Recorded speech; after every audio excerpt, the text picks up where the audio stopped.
is Mark and Charity Mornings.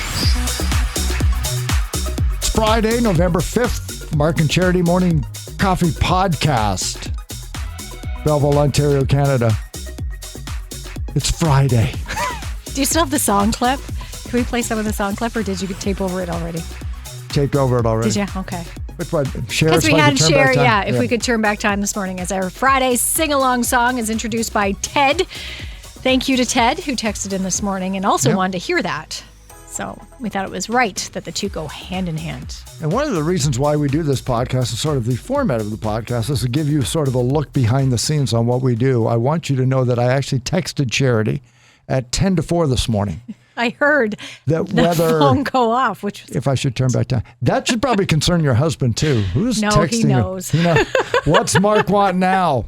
Apparently, he was going to wear fishnet stockings like Cher, but I've talked him out of it. It was about the time my alarm went off anyway. So I thought it was around 4 o'clock, 10 to 4. So I figured I'd been up since 2. Well, and it's funny you say that, because that ties into one of our Ask Us Anything questions, which I know we're going to get to in a few minutes. It's Friday, so it's Ask Us Anything. Exactly. So it's sleeping patterns, timing, and of course the time change. We're going to talk about that in just a few moments. So that's coming up. One of the big things from this morning, though, was the Toy Hall of Fame. We had fun with this. I love taking this seriously, like it's a real thing.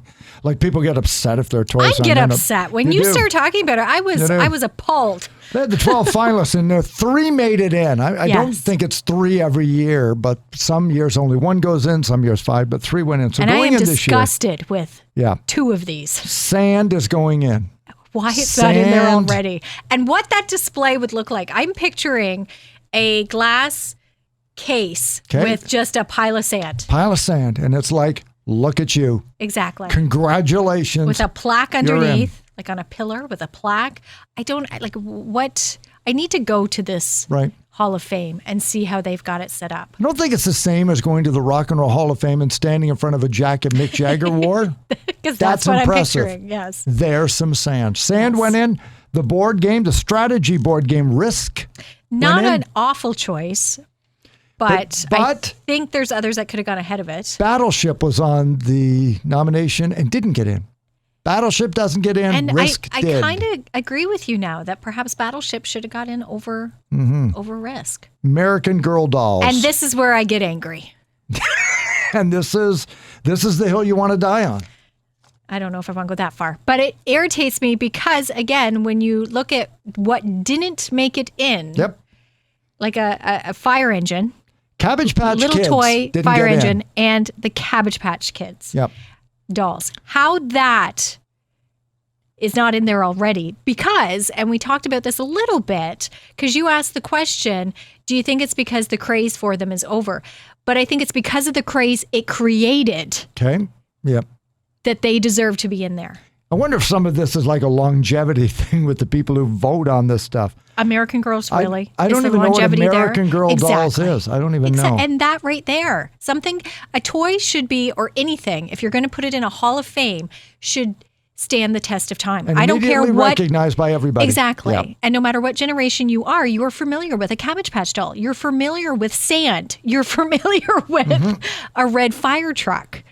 Even Risk. But American Girls, I know what they are. Because they haven't been out that long. But I don't think they are up to that standard. Battleship, The Settlers of Catan, Mahjong and Billiards, as well as Cabbage Patch Kids, Masters of the Universe, Fisher-Price Corn Popper. That should be in there too, yes. The Toy Fire Engine, and the Pinata. Yeah. Did not make it in. That is a staple at birthday parties. And that popper, I'll tell you what, the best gift to give families. I'm not convinced. There was a child one campsite over from us one summer who was up at the crack of dawn at 5:30 a.m. It's wonderful. You give it to another family. It's one of those gifts that you just... Like a set of drums. It was a favorite. My husband loved giving that to his sisters and brother. So we must be a few years away from Tickle Me Elmo from making it in. But exactly, there's another one that really isn't that old. Yep. But it made enough of an impression, I think. And people are familiar with it, no matter if you were here for when it hit the store shelves or not. It should be in the Hall of Fame. And it created Cabbage Patch. It's created the first must-have Christmas present. My mother still talks about that Christmas. she said it was crazy. Nuts. Vaguely remember it. Vaguely. I didn't realize at the time, but I was actually with her when she went and got them. She had to leave us at the time. It was a little more acceptable. Left us in the car. Well, we're total strangers who were smoking cigarettes. Exactly. I was maybe six or seven. But she said it was just everybody wanted it. It was so hard to find, and you had to really pull strings, and it really became who you knew and how you could get one. Wow. That was back before they'd be auctioned off on radio. Remember, like Tickle Me Elmo, and you'd get a few $100 to... Or you go online and people would be selling it for ridiculous amount of money on these marketplaces. It's Risk and sand going into the Toy Hall of Fame. Today also marks, it was actually on this day in 1935 that Monopoly was released. And I believe Monopoly is already in there. It should be if it isn't. My goodness, that would be a big fall down on their part because there's so many different kinds now. Oh, yeah. I would hope that Monopoly's that went right got to away. be in the Hall of Fame. Skipping rope. But it was on this day in 1935. It was released. Just off a we go. tidbit for you to carry with you today. All right, because it's Friday. It's time for Ask Me Anything. AMAs, but it's Ask Us Anything. So what do we got this morning? You're talking something about sleep. We were talking about, you mentioned about how you texted me first thing this morning. And yes, I typically get up about 4 o'clock during the week. And the question came from Amelia, who wanted to know how much sleep we actually get. The short answer is not enough. No, it really isn't. For me, because I nap. I get into bed around 8. I know. And here's the problem, is sleep experts say if you're not getting into bed to sleep, you shouldn't get into bed. But so when you go to bed, it's not to necessarily go to sleep right away. Nope, grab the phone and now I'm checking sports scores That's at awful. night. That is the worst thing you could do. And so it's my own fault. But I know that my wife, and at this point our daughter, until the pandemic's over and she get out of here, get back on with your life, they start doing their things. Like they're watching The Bachelor, or they're watching 90 Day Fiance, whatever they watch. And I'm not a part of that, so I might as well go to bed. That's kind of my headspace. So what time do you actually go to sleep? Will you put the phone down, shut the lights off, and try to go to sleep? 9:30. Oh, that makes me feel so much better. Mm-hmm. But maybe 9:30. Here I thought I was the night owl and and really then I'm going against the I'm grain. tired in the morning, and then I got a nap in the afternoon. But that could also be a age thing. I don't know. You're just so busy. I like a nap. See, I go to bed to sleep. And I will go at 9 o'clock. And I know even on the weekends, I start to feel it at 9 now. My body's kind of shifted. But I've always been a morning person. So getting up at 4, people cringe. They're like, oh my God, how can you do that? It really doesn't bother me. By about noon, I start to come down and maybe just need to rest. Some days I don't even need to nap, but just to have a break and just kind of unwind for about an hour, and then I'm good to go again. So 9 to 4, that would be about 7 hours, which isn't awful. No, that's great. kind of See, average. to me, 9:30, because my alarm goes off at 3:30, 9:30 till 3:30. And that's 6 hours. See, I notice it when you're not here. When you're not here and I'm doing the show by myself, I get up earlier and I come in earlier, about an hour or so ahead of what I normally would. And by the end of a week on my own, it is not good. And just the difference that hour creates, the lack of, wow. Yeah. Wow. Yeah. I could, that would be very hard to sustain. And then on weekends, I will wake up tomorrow morning at 3:15. My body's been doing it for 30 years. Really? I have no problem sleeping in on the weekends. And I'll just, get up, get a drink of water, go to the bathroom, and then go back to bed and be awake. And sometimes I can't fall back asleep. Sometimes I can. So do you get up and do what you do during the week? Do you work? Nope. No? Nope. You'll just lay But my there. retirement job is I want to write. So maybe that's what I'll do. There you go. I You will can get start up and writing. write. But then because of the personality I have on that, because I have what we would call monkey brain, then when I get thinking about the show or thinking about stuff we want to talk about and it's in my head, if I start thinking about what I'm writing, then I can't shut it down. If I happen to wake up during the night and don't just roll over, it's awful. And I know we're not alone. Everybody suffers from that. But when your mind starts going, it is an awful, awful thing. It's horrible.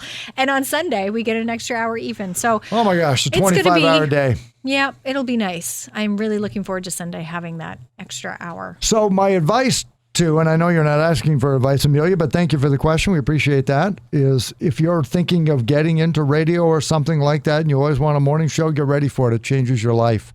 You can't just stay up till 11 o'clock at night. for the longest time, I had no idea Monday Night Football played 4 quarters. I thought it was over at halftime. Oh my gosh, they keep playing? They play till like almost midnight? 4 quarters? What's going on? Like, what's this overtime in hockey at 10 o'clock? That's crazy. Yep, you have to give up. That's part of the sacrifice of doing this job. So either get no sleep or get as much sleep as you can. Yeah, but because it doesn't sacrifice. work for everyone. Yep. It can be very hard for some. If you are more of a night owl, I'm grateful I'm not. I much prefer mornings and to get up and get going and get it done and Yep. And have the rest of the day. If you work at P&G or any other great manufacturers in the area too, and you do shift work, you're like, hold my beer, you two. Yeah. Because my our God, sleep rock schedule stars. changes every 2 weeks. So exactly. Wayne used to We're work not the only shift ones. work, and it never bothered him. And I never enjoyed, because I've worked overnights. Starting out in radio, you put your dues in and you work every shift, which we both have. And when I worked overnights, it was awful. I did not like overnights. It took a toll. There's no question. And I only did it for a year. It was not Sleeping like a vampire. not okay. So you're right. Those who can do shift work, who do work all hours, it's just wow. It's amazing. It is amazing. Amelia, thanks for that. What else we got? Well, Glenda also wanted to know how we pick the music. We don't. Anything else? Moving on. No, but well- you are involved with the Yeah. scheduling I schedule the with music. music. And I bring this up only because we've had some new music over the last couple of weeks, which has been great because we went through a bit of a drought of people putting out music. But both Adele and Ed Sheeran Yeah. had new music or have new music out this month. So it's been kind of nice. And people just automatically think if it's out, it should be on the radio. Yeah. And there is a bit of a process that needs to go through. And it's not just a matter of us saying, yeah, let's play it. Whatever you want to hear, let's put it on the radio. And if that sounds foreign to you, think of it this way. What if you went into a restaurant and the waiter only allowed you to eat things that he or she liked? You think, well, that's crazy. Or the cook came in that day at the steakhouse they work at and decided that they wanted to cook whatever they liked. They don't. We have a radio station based on this sort of format, and you are comfortable with the music we play, so we only add the songs that fit within all of that. It's not up to the waiter to pick what the restaurant cooks. It's not up to the cook to determine what you as a person should eat. So if you begin to listen to a station going like, what's this weird song? What's that? So that's why you don't have announcers just picking their own music or whatever they like. Anymore. In the old days, I would say it used Yeah. to be like that. And Yeah. if you get to a lot of community radio stations, will do that as well, I find. I know when I was at Campbellford has a community station, and I did a co-op there in high school. And literally that's what they said. Whatever you guys want to play. You want to bring in your own music? Bring it in. It was very loosey-goosey. And then you go to college and you start working and you realize, there's rules here. it's a business, you know. Yeah, rules and regulations you got to Why follow. are there a lot of people at a McDonald's drive-through? Because you know what you get when you pull in. Exactly. So if announcers or radio stations just kept, with this whole idea of, you never know what you're going to get, and isn't that great? No, that novelty wears off real soon. If every time you went into your favorite store, you could never find what made them your favorite store because they keep changing it. You go to that store for a reason. They're not your favorite store anymore. So, and I get that. You know what's so funny about that? People bring it up and they say, I didn't think you liked that song. Doesn't matter if I like that song. That's not up to me. You if learn I that like quickly song. too. It Yeah. doesn't matter if you like the music or the songs. Or they're saying, I understand, Mark, that you really love James Taylor. How come you don't play him? Because it's not up to me. I don't just play what I like. I want to play what the audience likes. And based on the size of our audience, we know if we're doing the right stuff. And believe me, we're doing the right stuff with this station. We got a lot of listeners. And so, if we're doing that, why would we stop doing that? But and not every artist fits every format. exactly. That's the other So thing too. You gotta pay attention to that. And as you said, the audience expects, whether they know it or not, a certain sound. Yeah. So it all has to flow together and fit. Yeah. So then that's kind of the answer to that. But that is a good question. That part of the Get that a lot. behind the scenes. Yes. And if you think that we just willy-nilly add songs, you would be wrong. There is Well, sometimes. sort of. There's more research behind this stuff than you think. Yes. And in any other business, we can be frustrated. Like, come on, let's get going on this song. People don't really like it yet. They don't know it enough yet. We'll just hang on. That really caught me off guard when I first started to hear that the numbers or the statistics that are thrown out there, how many times you actually have to hear a song or hear a commercial or even hear us before it really starts to resonate with a person or sinks in. You think that as soon as you hear it, boom, it's good to go. Well, no, you have to hear it repeatedly for quite a long period of time before you can make the decision as to whether or not you like it, or it even starts to maybe subconsciously follow you around. Yep. And when you begin to say, you guys are playing a song too much, do you know what that statistically means? It means you don't like it. Because your mind will never think that we play a song that you like too much. Nope. It's because you don't like it. That means it's a song. It's going to jump out every time. So if you complain that, and we got that on text, that, boy, I'm hearing that new Adele song a lot, it's because you don't like it. And you're not saying it's a bad song. You wouldn't complain if it was your favorite song, but you would complain if it isn't. So these are all the things that radio stations hear. Believe me, we hear all of it and what it means. And that goes into how music and the things we talk about and, who gets chosen to be on the air together. Yes, Charity and I were chosen out of a hat. Do you think that's how we got put together? A little bit more science than that. Not a lot more. You don't want to know what the odds were. Yeah. And yet here we are. And they said it would never last. What do we got? That it this morning? Thanks, everybody. Do you want more? We have.